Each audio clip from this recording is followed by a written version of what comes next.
Hi, welcome to Eye Openers. I'm your host, Brittany Drozd, and each week I bring you insightful conversations with entrepreneurs that will help you make more money, become a strong leader, and build a business culture that you're proud of. Grab your coffee and let's dive in. Hello and welcome to Eye Openers. Thank you guys so much for joining us wherever you are hearing this podcast. It's so great to have you with us because the truth is, if you guys weren't here, I would just be talking to myself or with Brian, which would also be a great conversation. But it's so nice to have friends and know that we are sharing eye opening moments with you to better your life, better your leadership, better your business. On this show, we start off with one of the most eye opening insights that's super consistent, which is caffeine and my deep love for coffee, which has fueled many great ideas and has fueled lots of action in my business. But that's just me. I love a good pour over coffee. I'm pretty basic as far as that goes, though I do like, my great high quality coffee, but I'm not into like the espresso and all of that. It's too much time for me.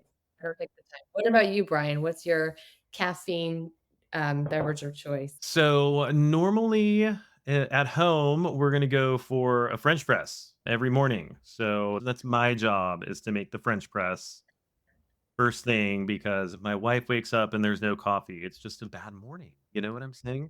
So that's what we usually do. Now, however, this afternoon I went for the Nespresso just because it's quick and easy. So we've got that for backup purposes.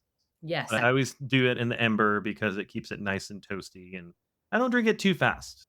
It's good. It's good to get a little afternoon caffeine now and again. I'm usually just a 1 Yeah. cup kinda guy, but yeah.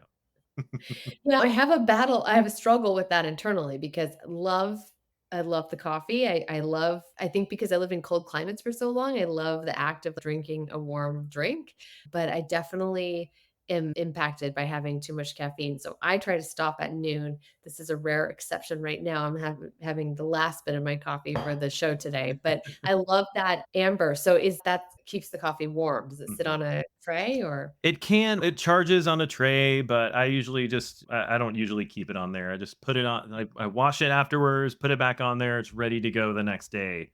Cool. Okay, so 135 the cup degrees. itself That's the keeps it warm. Yes, the mug by itself, it has a battery in there, and it's got a little light on there that you can see, and once it's at your ideal temperature, then it's like you're I love it. Okay, Amber, if you're listening to this, you guys can send me one. yeah, there you go. Yes. Now accepting sponsors for the show. They might get wind of it, yeah.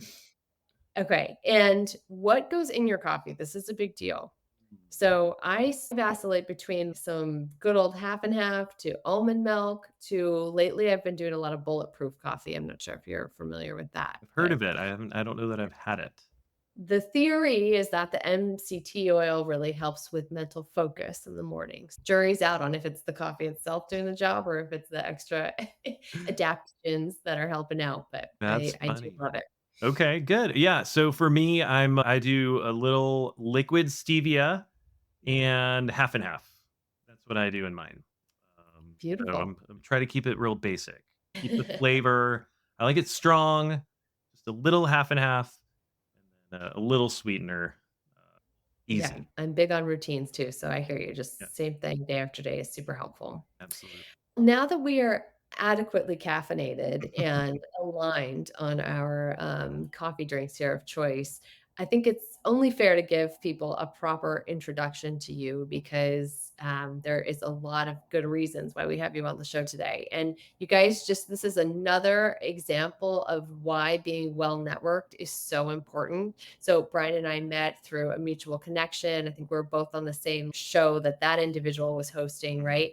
And he even encourages like connect with other people on this who are also tuning in and leverage that. And it's so helpful to know other people who maybe are doing exactly what you do or maybe a variation of it, which I think Brian, we're adjacent to each other. We do something similar but a little bit different. And that is so helpful. I can't tell you how many referrals I get that I'm like, oh, I'm not the right person for you. Like you're either like a little too early in your business or whatever. You need someone more strategy focused versus culture focused. And I'm so excited to send those people to my friends that I know, like, and trust. And that only happens through us having had several calls together already. We're like in this mastermind together that you started. And it's just a great way to not only drive activity in your business, but support others. And I find that good karma pays me dividends. But here's a little bit about Brian that everybody should know. You have been part of managed services industries since the early 2000s. You have both your bachelor's and MBA from Baylor University.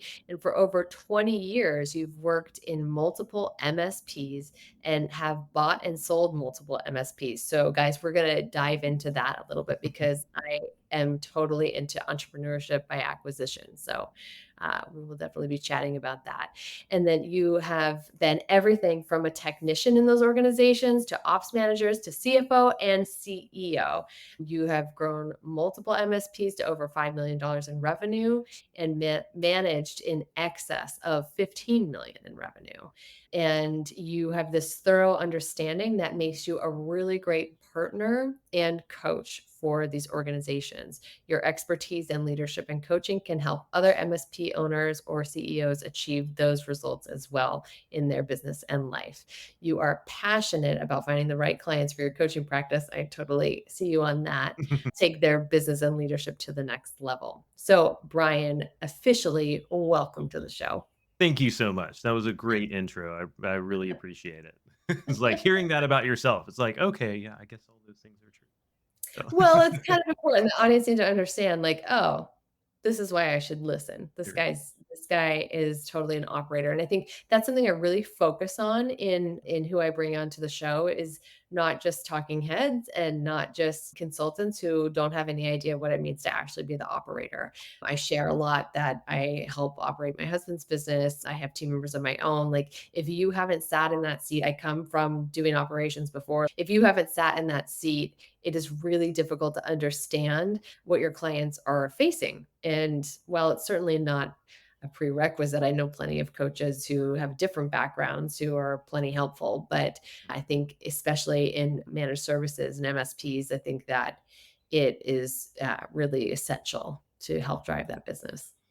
Yeah, it's definitely helpful because it's like, hey, I've sat where you're sitting now and came out the other side still alive, and so might have Yeah. a thing or two that could be helpful in somebody's journey. Or I say the same thing about coaching. I know what it feels like to be sitting with this coaching proposal because I hire my own coach. Mhm. Like I know what it's like to pay an edgy amount for coaching, but that actually really helps you drive change. That's how I use that in my business. But let's talk about how you got started in MSPs.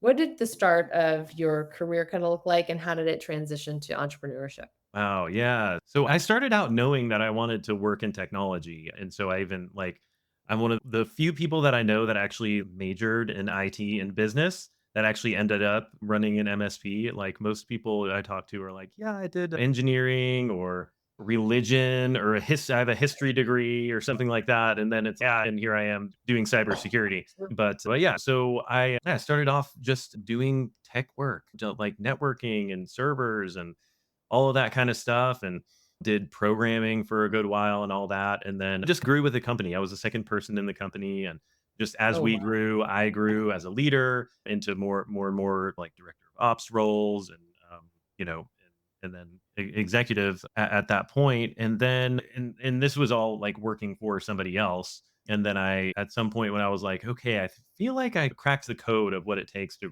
grow this an MSP and IT business, then I went on my own, and I actually bought a small company, and then grew it from there. I knew that I didn't want to start from scratch, so I did the, like you mentioned, kind of entrepreneurship through acquisition because I'd already been involved in several transactions before that, and so yeah, so that's how I got into owning my own business in the IT space. Can I ask what was the size of the company from a people and revenue standpoint when you purchased it? Yeah, it was just like 5 people, under 1,000,000 in revenue, and so very small at the time, small local company, and yeah, so I was like, I knew I didn't wanna start from 0, but I didn't also wanna buy something huge at the time, and so we settled in a pretty small spot and was able to really shape it how I wanted it to be shaped. because whenever Mhm. you buy a company, it's never just right. There's always a lot of stuff to fix. And so we were able to do that pretty well and actually acquire further from there, acquire other companies after that as well, integrate them Wow. into the operations. Yeah. Was that what you set out to do? Did you think that you were just going to do M&A along the way to build a bigger MSP, or what was your Yeah. thinking? Yeah, no, I absolutely did. I knew that I wanted to grow it faster than I was gonna be able to just organically. And so, Mhm. yeah, so I set out as with that as one of the strategies for growth, right? You do have to grow organically and acquire clients, but Mhm. yeah, but I did know I was like the as far as value creation, when you think about enterprise value and that kind of a thing, it was definitely always part of the plan to do M&A activity. And it's one of my favorite parts of it was one of my favorite parts of running the business, to be quite honest. Like I was like, yeah, I'll let somebody else run the operations. I'll do M&A because it's like super fun for me. So I love that. Okay, we're aligned in more ways than we even knew. yeah. I'm so excited by M&A and what that means for organizations. But in order for those numbers to work and to make a sale worthwhile or purchasing worthwhile, you're probably already thinking about what kind of value you're going to bring to the organization to improve upon what exists. And like you said, like when you buy something, it's never quite perfect. Can you tell me what was your thesis about how you could make improvements, or what do you look for in a place where you can add value to that organization and then see the growth? Yeah, so golly, there's so many things when evaluating an acquisition. You got to obviously the dollars and cents are a huge thing, so it's got to be the right price. But what happens is, generally speaking, when you acquire something, then it's in integrated into something that already exists.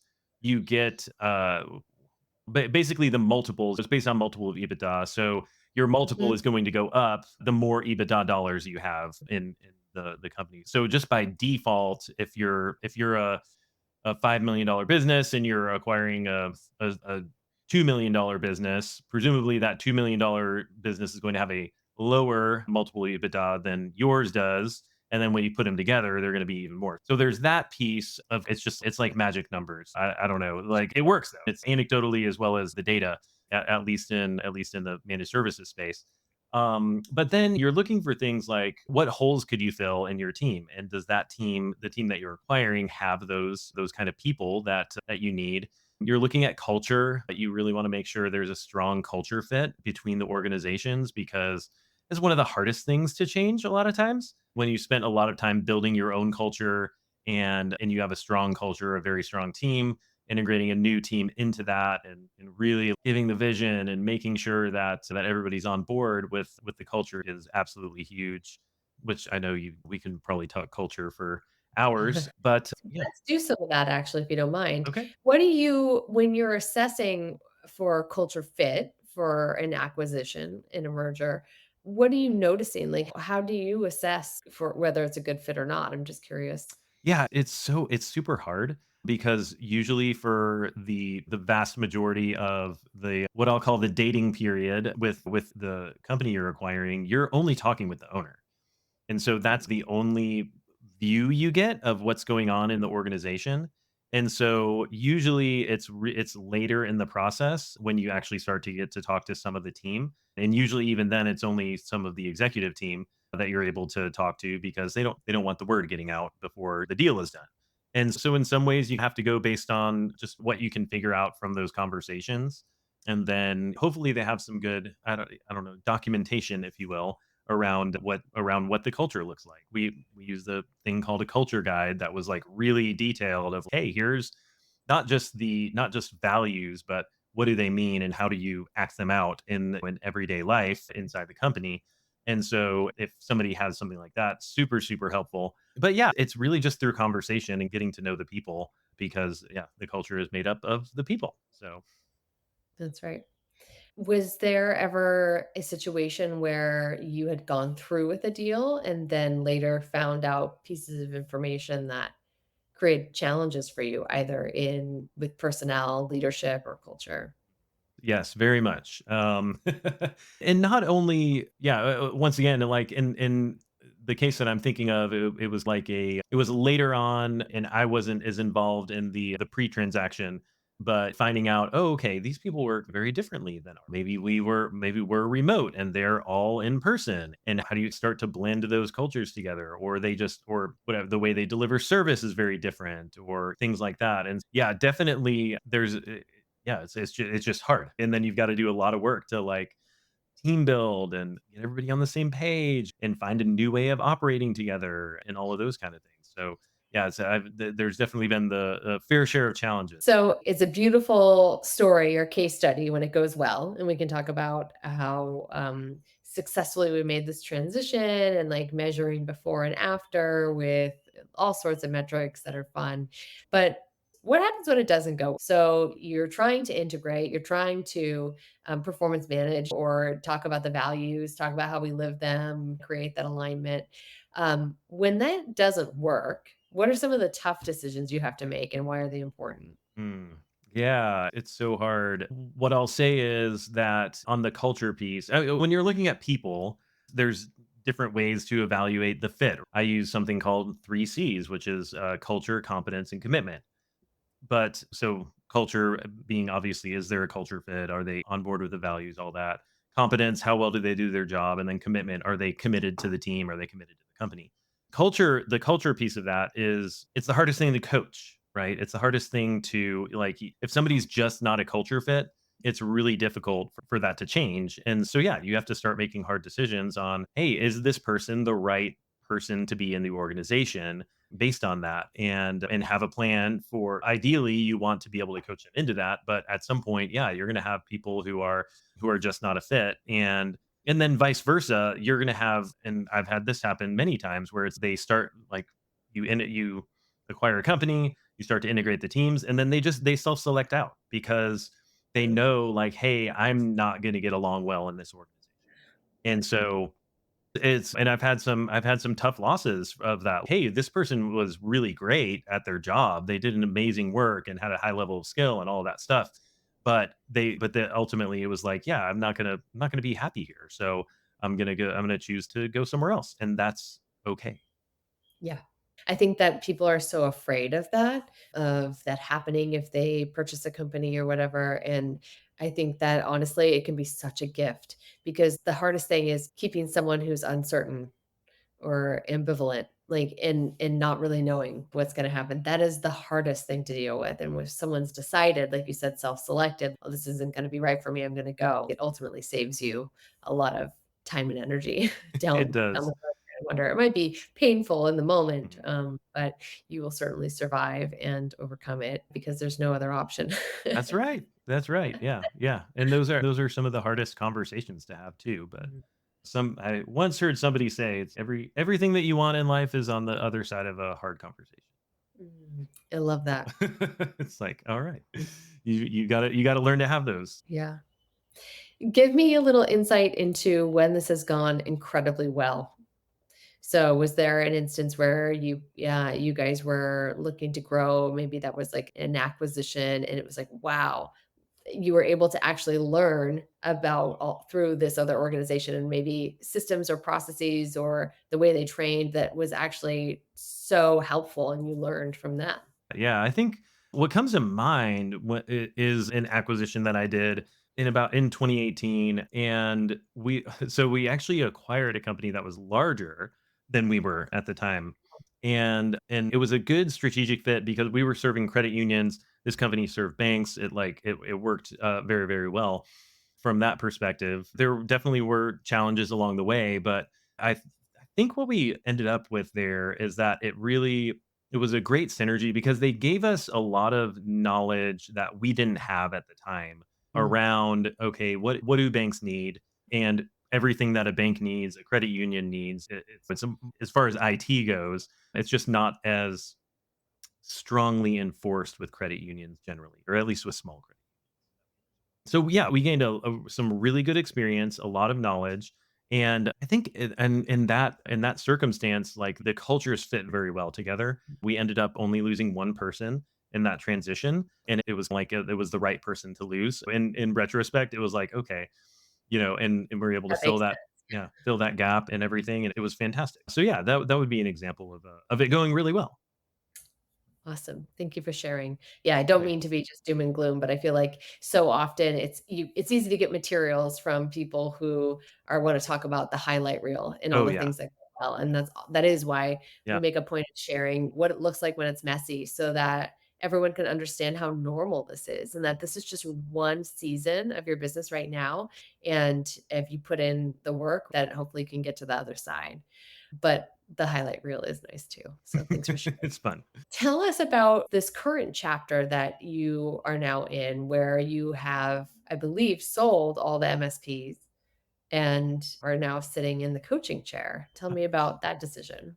Yeah, yeah. So I'm not 100% out of MSPs, but I'm no longer operating one. But long story short, I after I sold up my company, I worked for the buyer for a while, a little over a year, and then yeah, and then decided to go off my own and pursue this dream that I had for a long time.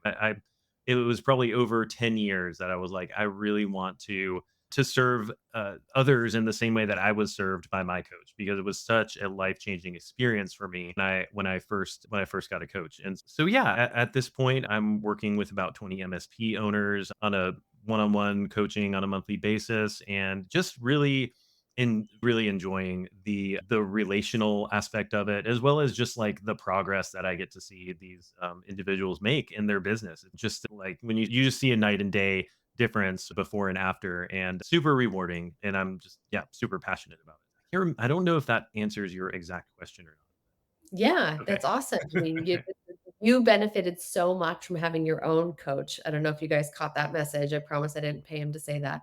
But duh, coaching is super helpful. Yeah. Like I've had one for years, you've had one for years, and it's also I find it's like really rewarding. So I Yes. hear what you're saying. Like Yeah. you wanted to move into that seat and have that Mhm. experience too. Plus, think about how much value you have to bring. That's really incredible that obviously your niche is super intentional and it seems to be really serving them. I'm curious, like, what are the top 1 or 2 pain points that come up in those coaching conversations with your clients? To start, I think one of the biggest things is that they don't know where they're going. Mhm. So usually it's because I'll ask, "Hey, where you wanna be in 3 years from now?" And it's, "I wanna grow," or, "I wanna add some employees," or whatever, and I'm like, "Let's get really clear about that first," because Mhm. and we start with tenure when we're actually working together, but knowing beginning with the end in mind. It's one of the 7 habits. So if you don't know where you're going, you'll get there. Yeah. Which is or Sure. yeah, or right? Like you'll be somewhere, but it won't be on purpose. And so really helping them be on purpose. And then I think another significant thing is just I'm going to say highest and best use for a CEO. And what are you spending your time on? Mm. And is that the highest and best use for the company? And how good of a match is that for what you're actually passionate about and best in the world at? Or you know what I'm saying? So it's call it highest and best use or zone of genius, that kind of a thing. But like, how can we get you operating in what's going to really move the needle most for the business and what you're most passionate about? And if you can get there as a CEO, as an executive, your effectiveness is gonna go through the roof and your business is gonna grow. Like, those are natural byproducts of that happening. So, I think those are probably 2 things that come to mind when you say I love that. So helping people identify or helping them think through where do they want the business to go. So having starting with the end in mind, right? And that. Mhm. then you're structuring probably goals and Yeah. yeah, around that. And then helping them better understand what's their zone of genius and being more thoughtful about the tasks they decide to take on, ensuring that they are always thinking about the highest and best use of their time. Great Awesome. summary. I love it. I know. It wasn't even AI. It was really um, well, I find that so helpful to understand, what other people are thinking about, what you've been through yourself and just, hearing about the culture and leadership challenges, which, obviously I always have a soft spot for, but that you always married it with this really great kind of business direction, I guess, as well. And that I think people feel like these things are so separate. Mhm. And this is such a great example of actually they work really well together. If you have an idea of the direction you're trying to head, you can shape culture around creating that. And then vice versa, if you're really clear on the values that you want to espouse as a company, then you can train people around that, or you can select people around. There's a lot of things you can do. You can select your service offerings around that. And that the more we can align what the business is actually doing with who we want the business to be, then you're finding the business's zone of genius, so to speak. And we say no to the other things that don't fit that. And when we can stay focused and intentional in that way, then that's when you get that really amazing product market fit. That's when you get that really engaged workforce that loves what they do and wants to go above and beyond. And then an owner that's really focused on creating that outcome that they've spoke about. I love that. I love that, and especially which is a lot of the work that you do, is just like being really on purpose about it, right? Because a lot of companies just grow, and you have a culture, whether or not you've designed it on purpose is another thing. So either it just happens, or you design what you want it to be and make it into something that you really want. And yeah, talk about that a lot with my clients as well. But it sounds like that intentionality also is what helped a lot of your deals be successful, is that you approach that with that intentionality too, to make it more smooth. Yeah. Well, I don't know about you, but I have had so many eye-opening moments in this show, just really getting clarity around, like we just spoke about, just that direction and intentionality that can really just change the experience you have and the outcomes that you create for your business, for your life, for your leadership, for your culture, all of the above. Thank you guys so much for joining us, whether you're seeing this live or you're listening to it post-production a little more cleaned up. We really appreciate you being here. And I want to hear what your eye-opening moments were from this show. So whether you're seeing it in LinkedIn, YouTube, or Spotify, wherever you get your podcast, there is definitely a way to give us your feedback in the show notes. So look for the link there. And I always like to know what resonates with you guys so we can get more of it. Until the next time, thank you so much for joining us today on Eye Openers. Thanks for joining us this week on Eye Openers. Make sure to visit brittanyandrose.com/podcast for this week's show notes. And if you found value in today's episode, I would so appreciate you giving us a rating on Apple Podcasts or share it with a friend. Also, don't forget to subscribe on Apple Podcasts, Spotify, Stitcher, or wherever you get your podcasts. This all helps to support the show.